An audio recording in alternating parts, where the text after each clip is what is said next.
The Lord be with you. and with your spirit.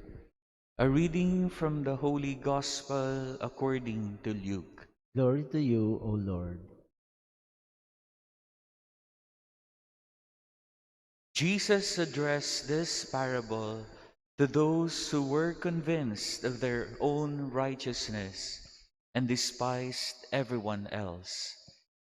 Two people went up to the temple area to pray. One was a Pharisee and the other was a tax collector. The Pharisee took up his position and spoke this prayer to himself.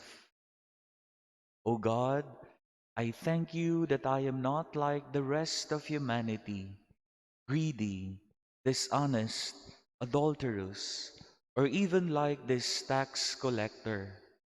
I fast twice a week, and I pay tithes on my whole income. But the tax collector stood off at a distance and would not even raise his eyes to heaven, but beat his breast and prayed, O God, be merciful to me, a sinner. I tell you, the latter went home justified, not the former.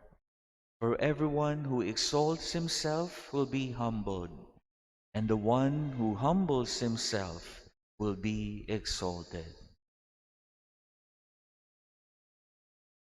The Gospel of the Lord. Praise to you, Lord Jesus Christ. Good morning.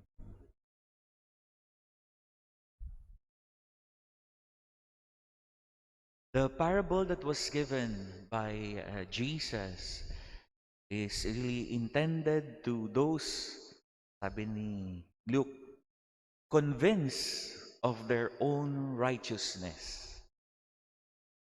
Alam nila na sila ay banal. Alam nila na sila ay mabuti. Alam nila na sila ay kalugod-lugod sa paningin ng Diyos. So he addressed this parable to those people. Pero ano nga ba yung ibig sabihin nun? That they are convinced of their own righteousness. Bakit ganun na lamang ang hangad ng Panginoon na ma-address? Yung para bagang tipong, o ito'y talagang napaka-partikular na grupo ng mga tao na dapat maturuan. So, addressing them, telling them, teaching them of this parable, yan, ito ang kanyang pahayag. I was a seminarian when I was approached by another seminarian from another seminary who has just been dismissed, no, by the seminary because of some very serious reasons. No? And then he approached me and sought my advice because um, he was really so depressed because he was been trying to really live up to the uh, norms, no, that has been set to them by their rector, but it seemed that he failed, no, in really following the directives or the rules even of the seminary, and that's the reason why he was dismissed, no, by his formators, his superiors. And so, ganito yung kanyang ilang mga bagay na napag-usapan namin when he came to visit me in our seminary naman. Sabi niya, nagtatangka naman ako, nagsusumikap naman ako. Talaga namang nagpupumilit ako na maging banal. Talagang nagsisikay ako na maging banal, maging mabuti. Pero talagang hindi ko lamang talaga maabot yung estado ng kabanalan marahil na inaasahan ng aming superior para sa mga kabilang sa kanilang kongregasyon. So those were his words. So he was really struggling. He was trying his best. He was really trying his best to become holy. Yun ang kanyang termino. Nagsusumikap ako. Pero hindi ko maabot yung ganong estado. Parang hindi ko masabi na, eto na. naabot ko na, no? Hindi ko talaga maabot. And I remember telling him something that was shared to me by my spiritual director in the seminary. Kasi ganito yung turan sa akin noon, na ganito rin ang aking sinabi sa kanya. Holiness is not actually a state of life, no? But how do you acquire it?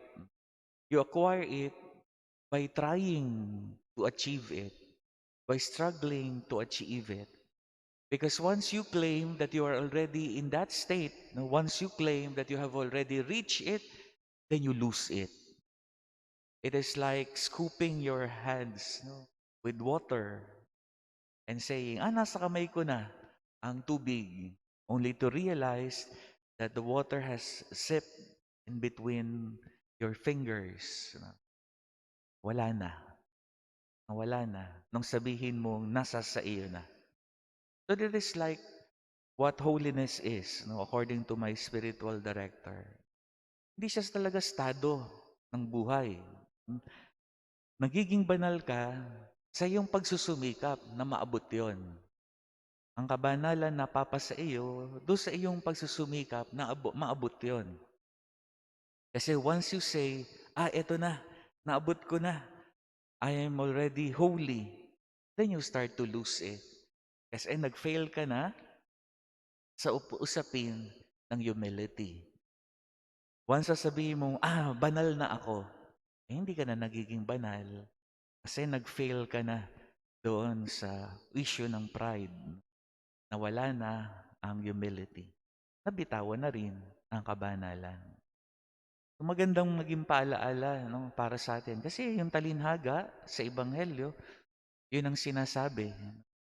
The reason why Jesus particularly addressed this parable, or why made use of this parable to talk to those people who were convinced of their own righteousness. Talagang kumbinsido sila na sila'y banal. But the fact that they are convinced of their own righteousness, nabitawan na nila ang kabanalang iyon. Obvious, maging si Lucas, yun ang pahayag. Because they are so convinced of their own righteousness, nabitawan na nila ang kabanalan. Saan sila inudyok? Sabi dito, they despised everyone else. Dahil nabitawan na nga ang kabanalan, nadala naman para sa pagtitingin ng mababa sa mga nasa paligid nila, sa ibang tao. Makapagbibigay, no, sa atin ng hamon on how we should really try our best to become pleasing in the eyes of God, to achieve this level of righteousness that God wants to see from those who claim to be His followers. Magtiyaga, magsumikap, magpursigi na tunay na maging kalugod-lugod. At doon sa ganoong pagpupursigi, tayo tunay na nakakakamit ng kabanalang nais ng Diyos na makita mula sa atin. Sa gayon, tunay tayong maging kalugod-lugod sa paningin ng ating Diyos. We now present to God our petitions